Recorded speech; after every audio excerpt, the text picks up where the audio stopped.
Hello everyone, welcome back to my channel. Monica Ji in this side. Today I'll be sharing with you the strategy for the subject cost that I followed myself in my C intermediate attempt. Coming down to, you have to start your revision with the high weighted chapters like material, marginal costing, standard, like A category chapters as per the weightage provided by the ICAI, then come down to B and C category. Always remember that ABC analysis is important because it saves your time. You're not left with lot of backlog at the end of the time and you don't feel pressurized. That's why ABC analysis is important. The next thing, you have to keep your approach simple, that in order to revise a chapter, read the notes, small notes, pointers, formulas, whatever provided by your teacher, or you have created notes handwritten by yourself in the classes. Once you're done with that, then move on to the questions and always do this thing. सबसे पहले study material के question solve कर लिया करो, क्योंकि study material के question एक एक लिख कर सॉल्व करने का ये एडवांटेज होता है कि that you are able to cover first study material, second उस फॉर्मेट में आंसर सॉल्व हो जाता है जिस फॉर्मेट में ICAI को चाहिए, and third you are able to solve the basic मतलब क्वेश्चंस, जिससे तुम्हारा एक बेस बिल्डअप हो जाता है, वापस से रिवाइज हो जाता है. तो always do that. Then coming down to MTP, RTP and previous year question paper. तो लास्ट 3 अटेम्प्ट के तुम्हारा अटेम्प्ट जो है उससे लास्ट 3 अटेम्प्ट के previous year question papers MTP और RTP कवर कर लेना. And yes, MTP and RTP जब कवर करोगे then keep in your mind उनमें से जो LDR क्वेश्चन है वो भी राइट डाउन कर लेना, क्योंकि कभी कभी ऐसा होता है कि कुछ टफ क्वेश्चंस जो ICAI, RTP, MTPs में देता है दे रिपीटेड, और वो तुम्हारे अटेम्प्ट में कभी कभी आ सकते हैं. And you will also encounter certain times कुछ ऐसे टाइप के क्वेश्चन जो थोड़े से एक्स्ट्रा ऑर्डनरी हैं. Now third thing is that how you can get the मतलब like most of the type of the question, जिससे तुमको हर एक टाइप ऑफ क्वेश्चन का आइडिया हो जाए.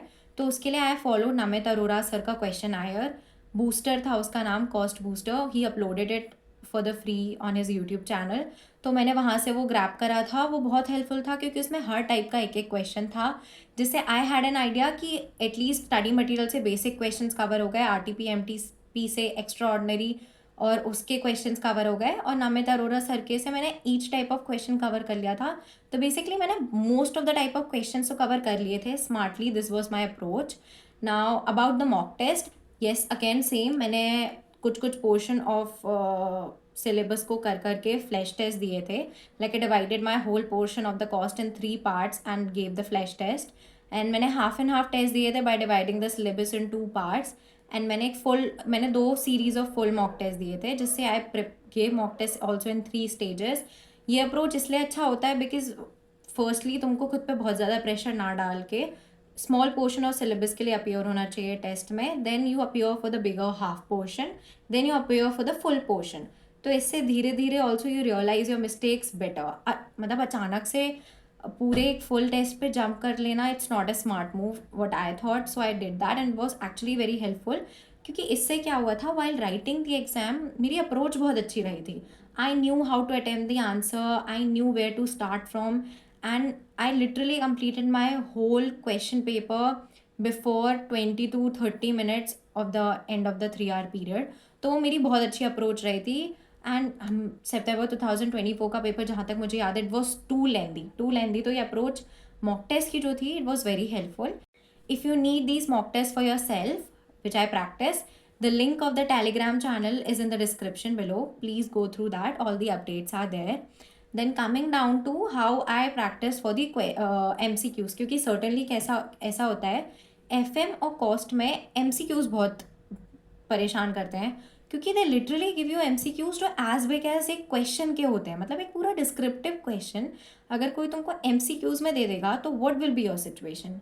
You will obviously be shocked and तुमको उस पॉइंट पर समझ नहीं आएगा हाउ टू अटेम्प्ट इट. तो वो मॉक टेस्ट ने भी हेल्प करा था मुझे, और मैंने MTP RTPs में भी ये चीज़ बहुत अच्छे से ध्यान रखी थी कि मुझको अपने ब्रेन को ऐसा ट्रेन तो करना है कि मैं एक एटलीस्ट 5 to 4 मार्क्स का क्वेश्चन MCQ को जितने मिनट में सॉल्व करते हैं उससे थोड़ा बहुत ही ऊपर नीचे में I am being able to solve, क्योंकि you have to practise it. तो MCQ की प्रैक्टिस के लिए अगेन मैंने ICAI का ही मटेरियल फॉलो करा था. MTPs RTPs ने ही मुझे हेल्प आउट कर दिया था. मैंने कोई एक्स्ट्रा एफर्ट्स पुट नहीं करे थे. while only solving questions throughout the questionnaire study material, मैंने ये चीज़ दिमाग में रखी थी that I have to always keep a timer कि मैं कितनी देर में सॉल्व कर रही हूँ. और yes, स्टैंडर्ड कॉस्टिंग में बहुत बार ऐसा होता है कि फॉर्मूलेज लर्न नहीं होते हैं, किसी को लर्न नहीं होते हैं, बहुत बार ऐसा होता है. और एग्जाम टाइम्स पे तो बहुत कन्फ्यूजन होती है, फॉर्मूलेज पूरे ही ब्लैंक आउट हो जाते हैं. तो उसके लिए मेरा अप्रोच सिंपल था, I don't wanted this to happen with me. तो मैंने सारे फॉर्मूलाज को एक शीट पे लिख लिया था and I pasted that in front of my study table.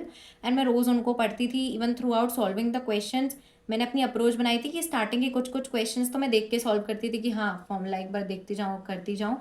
But then जैसे ही मुझे थोड़ा बहुत मेरे फिंगर टिप्स पे आने लगी थी चीज़ें, I put down to it. मैंने फिर देखना बंद कर दिया था एंड देन मैं खुद से सॉल्व करती थी. And actually as much as you solve the question of standard costing, I don't recommend you to solve it पूरा लिख लिख के, स्क्रिबल करके जल्दी जल्दी कैलसी पे सॉल्व कर लिया करो. So it make it easy for you to even do more question in a less period of time. और इससे ये भी होता है कि you are being able to recall the formulas, imply it, and you know everything is going hand by hand.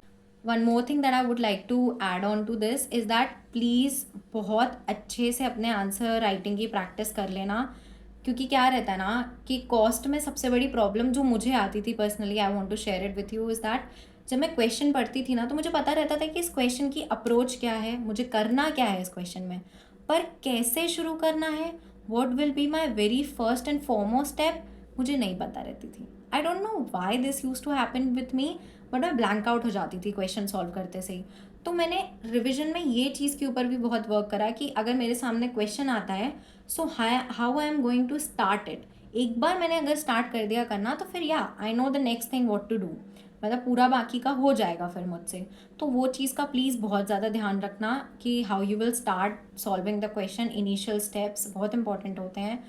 और yes, format ज़रूरी है, what ever any one says बहुत इंपॉर्टेंट होता है.